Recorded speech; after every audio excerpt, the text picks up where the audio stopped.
هذه الصورة فهي لقفطان القاضي الجزائري، وهي الصورة التي احتج عليها المغاربة.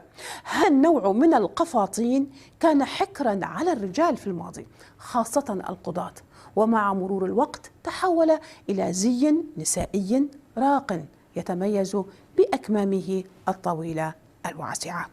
وكان يعرف سابقا بألوانه الداكنة مثل الأسود والكحلي وقماشه المخملي، لكن التصميمات الحديثة منه تتميز بألوانها المتنوعة وخيوطها الفضية.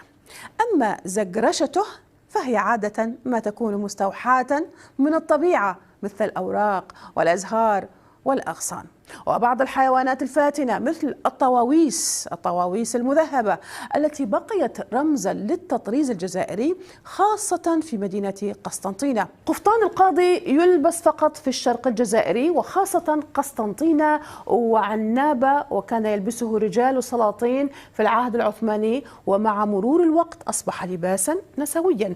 أما المغرب فقد سرقه جاهزا وبنسخته النسوية فقط.